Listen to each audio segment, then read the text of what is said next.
As a review, amnesia is the loss of memories such as facts, information, and experiences, but normally it does not cause the loss of self-identity.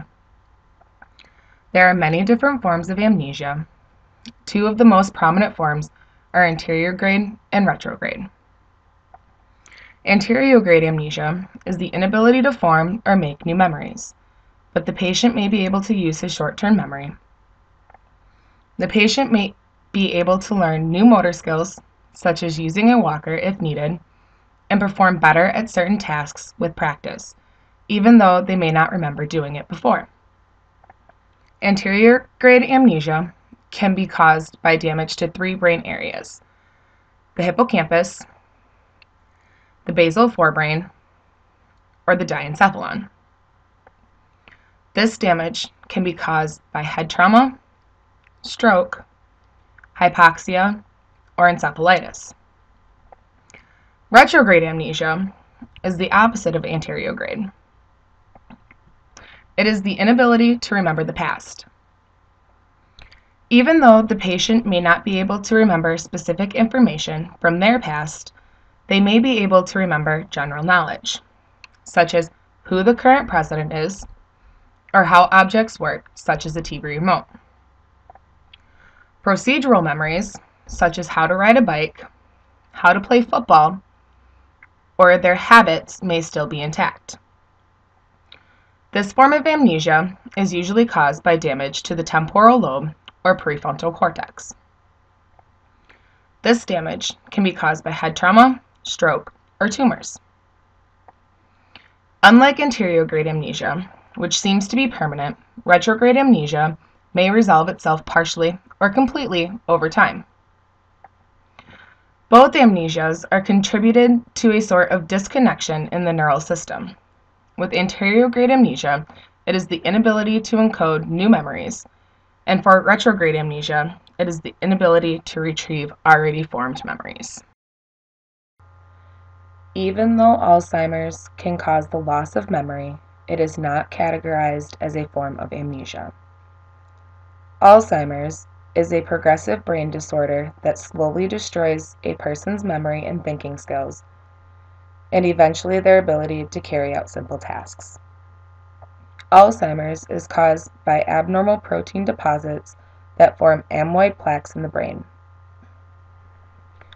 These plaques can cause damage to the neurons, which stops them from functioning, making them lose their connections to other neurons and eventually causes them to die.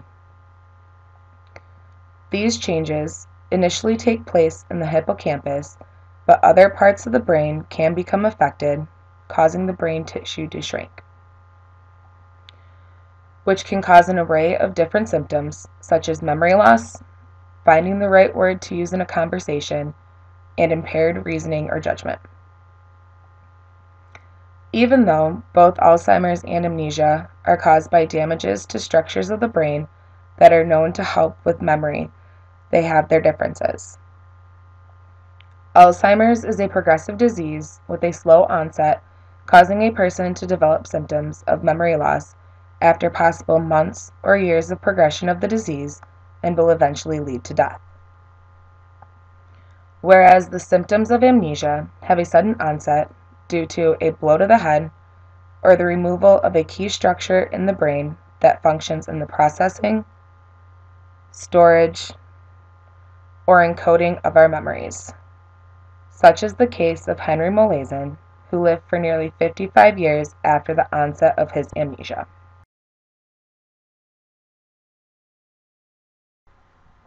In the August of 1953, Henry Molaison, at the age of 27, underwent an experimental brain surgery to remove his hippocampus in order to reduce or eliminate his epileptic seizures. Upon completion, Dr. Scoville deemed the surgery a success because it did in fact reduce the number of seizures Henry had. But it had also taken Henry's memory and left him with anterograde amnesia, which is the inability to form or make new memories.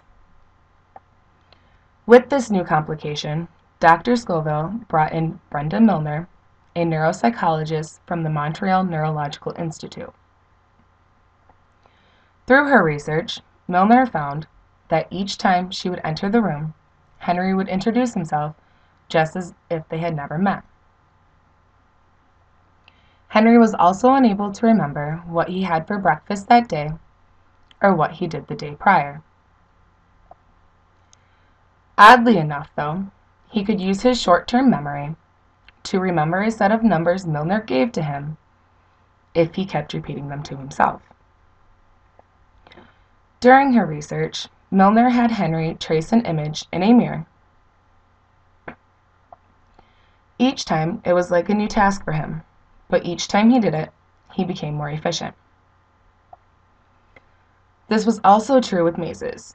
Each time he completed the same maze, he would do it quicker, with no memory of ever doing it before.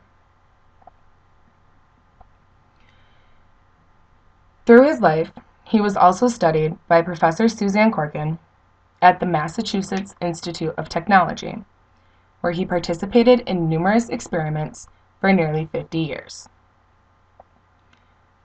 During this time, Henry also seemed to be suffering from retrograde amnesia, or the inability to remember the past. He could recall a few childhood memories, like a plane ride he took with his father, or the crash of the stock market in 1929, but was unable to recall the 11 years prior to the surgery.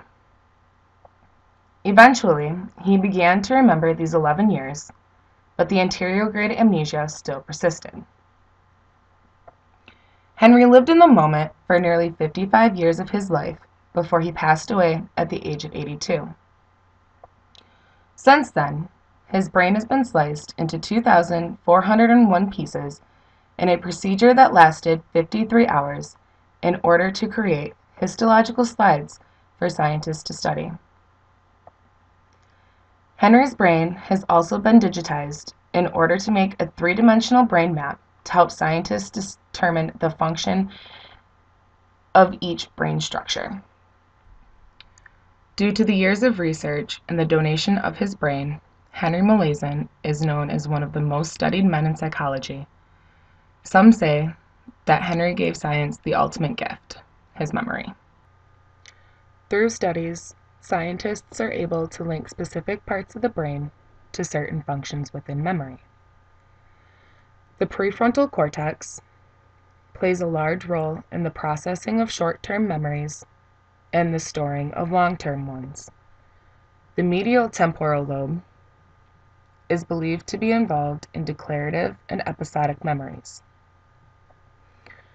The hippocampus has been determined to be essential in the transferring of short-term memories into long-term ones. Other structures that play a role in memory consist of the basal ganglia, the amygdala, the striatum, and the diencephalon.